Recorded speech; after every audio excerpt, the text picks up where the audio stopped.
welcome to your Hometown Solutions, where we cover everything real estate related from foreclosures to Feng Shui. You just heard my co-host, Jonathan Lack. Jonathan Lack, hello, and welcome back to the studios. Thank you for having me back, Jean. Looking forward to doing a good show today. Oh, wow. We've got a lot to cover, and we've got a really exciting guest with us. But again, let's talk about the three hats that you wear to give people an idea where we're coming from here on the show. We try to highlight anything that has to do with real estate, the community involvement.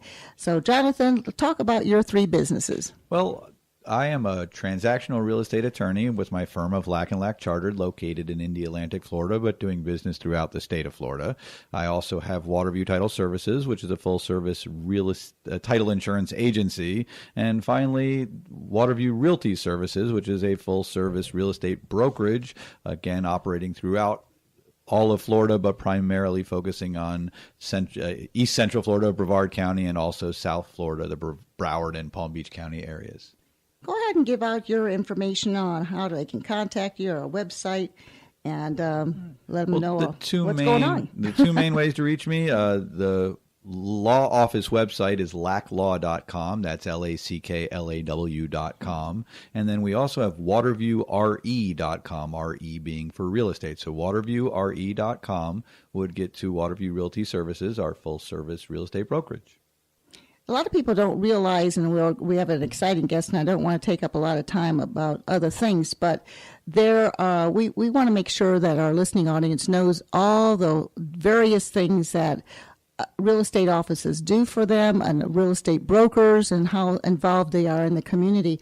So there's a lot of things that a real estate attorney can do, and we won't get into all those details, but give out the Lack & Lack chartered website, because there are opportunities there that maybe they just need a real estate attorney to go over maybe contracts, or if they're selling their home to a friend or a family member and things like that. Sure. Well, again, you can reach me at the website is lacklaw.com, and you can reach me by phone at area code 321-953-5115.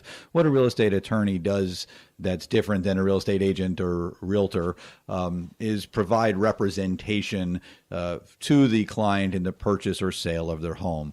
The real estate agent helps bring a buyer and seller together, and of course they do a lot of work in that regard, and they hold the hand of the buyer or seller and make sure the transactions go smoothly, but they're still limited in their service to bringing a buyer and seller together, and again, helping coordinate inspections and things of that nature. As an attorney, I will represent one or the other party and make sure that their interests are being served. The goal is to have a smooth and successful transaction. So if I have a buyer who's looking to buy a home, my job is not to make it difficult for them to buy it, but rather to make the process go smoothly. However, I also want to make sure that they are getting the benefit of the bargain when they've entered into the contract. So as an attorney, we provide a slightly different level or a different type of service than as a real estate agent.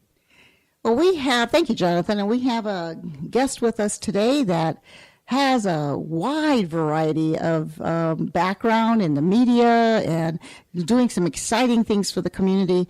And I'd like to welcome on board with us today Ralph Perrone Jr. Hello, Ralph. And thank you very much for having me today. Appreciate the invite. And tell us a little bit about your involvement in real estate. How did you get started in real estate? Well, in 1985 is when my father really kind of got involved himself. He had sold his landscaping company at that time and started a retirement early on, about 28 years of age. And funny enough, Mom did not think that was too much fun for her, so she asked him to get back to work and find something to do, and he started getting into real estate. So at a young age, I was only about 7, and I was going on to all these job sites, and I was being involved in a lot of acquisitions, and we accumulated around 180 residences in South Florida. So I was kind of raised in this, as my dad was a real estate investor. And going through college, I decided it was pretty interesting, and I decided to create my own business program by getting a business administration degree from the University of Central Florida, a marketing degree, as well as finance, because I felt that real estate was always going to be my calling. And so as soon as I graduated from the University of Central Florida, I obtained my real estate license and been doing that for about 20 years. We're both, Jonathan and I are both from South Florida. I read your bio. Didn't you go to, was it North Miami High? Southwest Miami Senior High. Southwest, and you went to? I was South Broward. There you go. So we were all rivals. I went to Stranahan and Fort Lauderdale. So there you go. We're all South Floridians that found our way up here, which is paradise. You're a bit of a celebrity, Ralph. I know you don't like to admit it, but you are. You've been involved with the House Hunters program, and we like to tell people here on our show that we have a lot of involvement with the HGTV shows because we try to bring to light various things that are happening in real estate. We've had people on the show that have to do with finance, remodeling, roofers. We've had stagers, anything that you sometimes see on the HGTV shows. But House Hunters is one of those popular shows, but you've also been involved in a couple others. Was House Hunters your first one, or was your show the first one that you had on air on HGTV? And what was the name of your show? Well, we were very fortunate, and how this all kind of came about with the introduction of House Hunters and Pie Town Productions out of Southern California was that my business partner, she was one of my realtors, and she was working for me out of one of my South Florida offices. She actually went through the whole process, and she won the TV show that Donald Trump has called The Apprentice. She was the third season and the first female winner, and upon winning, we had the opportunity to do some really cool things. For example, one of them is we renovated the Mar-a-Lago mansion down in South Florida, and we were the most expensive listing in the world at the time. We had listed that property at $120 million. So when you think of luxury real estate, my firm, we have represented the highest of all luxury in the United States at $120 million. What do you think it's going for now? Well, it's off the market with his presidency, of course. It's not something he had sold. It was more one of those things to break the U.S. record and be the first person to go over $100 million in a mansion of such. And where else better to do it in South Florida and Palm Beach? Right.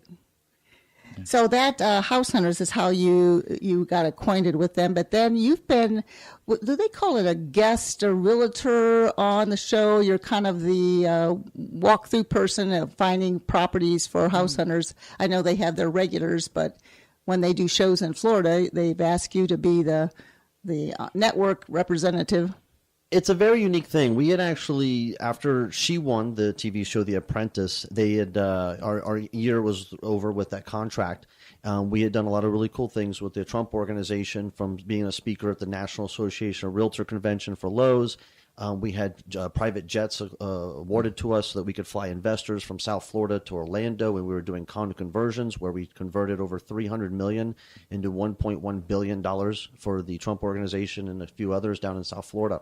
This led us into massive opportunities, and that's how we actually got to be affiliated with the House Hunters and the HGTV company. We had basically been picked up for a 3-year contract with My House is Worth What?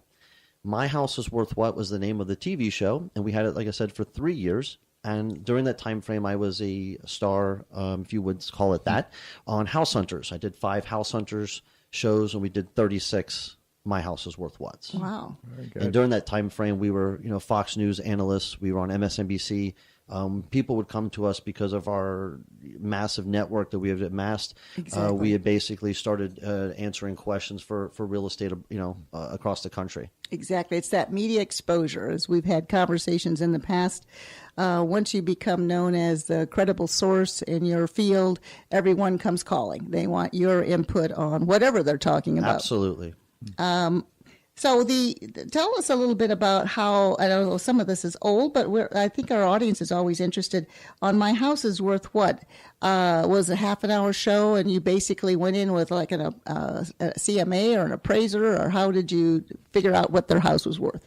The My House is Worth What show was more of a premise on the listing side, where the House Hunters is more premised on the buying side of the transaction.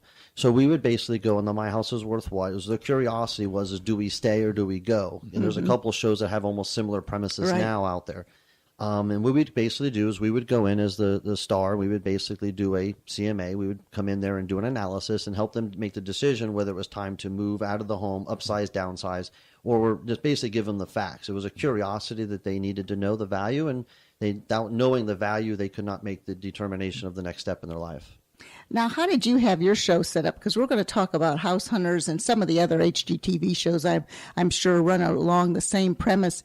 They are kind of set up as a reality show, but in reality, on the reality show, it's more rehearsed, or it's already set information that you kind of backtrack and completely recreate it as if it's happening live, when it's in reality might have happened several months before. Or give us a premise on how maybe House Hunters, and for those of you that don't understand House Hunters or perhaps haven't seen it, what is the premise behind House Hunters? It's a kind of a choice of 3 properties and so forth. Yeah, House Hunters specifically is a 5-segment TV show. And the first segment is broken into the problem. It's basically, we have an issue. We have a large family, combined family. We're moving. Whatever the storyline is, that's going to be your premise. Then we have the next 3 homes that we'll identify to be shown to the customer, the client, the buyer. We go through those series of those 3 showings, and we go thoroughly through the home, looking at all the pros and cons. And then the 5th section, or the 5th part, would be the reveal, where we announce what house is actually the home that the buyer selected. This process of filming is approximately 5 days, about 35 to 40 hours of filming. And once it's all computed, it comes out to be about 26 minutes of airtime. That 26 minutes of airtime, it takes about 4 to 5 months of editing. So there's about a 4-month delay in process from the time of filming to air date.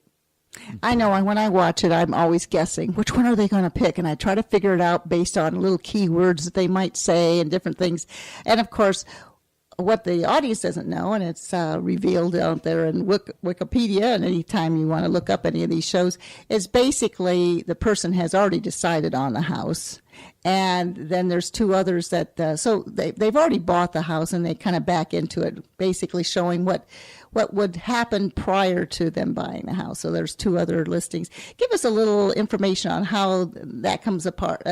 Also, how do they choose their people locally here? Do you have a hand in who becomes on the show, or do they have people write in want to be on the show? How does that work for House Hunters? Well, great question. How we handle that is I have a good relationship with Patrick, who's at Pie Town Productions. He's one of the major production companies that works directly with HGTV. What they do, unfortunately, is they will not spend money for the taping and the video production if the home hasn't been purchased and closed. So you hit the nail on the head. Wikipedia is correct. It does take place in the manner in which we purchase the home, and after the closing, we contact Pie Town Productions, and then they send out from a local venue, whether it be Orlando or Tampa, a film crew, which is pretty much going to be your film guy. You're looking at somebody to do your start and stops and your lighting. Once everything's done and produced, we have to actually go out and find 2 other homes, because we obviously have our subject home that was purchased and we own it. But we do need to contact the real estate community and find 2 other homes that were probably been along the way, or something they may have been interested in. But they may never actually seen that home, to be honest with you, during the real search when we were out there grinding every day looking for that perfect dream home. These are 2 homes that are found after they've already purchased, and those are basically then put on the show with releases and everything. Mm-hmm. Has it ever happened? This is what gets me now knowing this. They've purchased the home. You're now finding 2 homes that they haven't seen. Have they ever thought, gosh, I wish I had seen that house before I'd purchased this one? I had similar statements. I wouldn't say the word home, but they fell in love with maybe a bathroom or a backyard or a view, but I don't know if they would have given up the whole home for it. Right. So when they're walking through on the show, they're walking through 3 homes. You're making comments. Oh, I like this bathroom. Oh, I really don't like the way that sink is laid out or whatnot. Things of that nature. So that's the nature of the comments. One of the 3 homes they're walking through is actually currently their home. That's Right. correct. Okay. The filming does take place after, so all those comments are really acted comments. Right. And there's usually 3 tapes or 3 versions of every scene.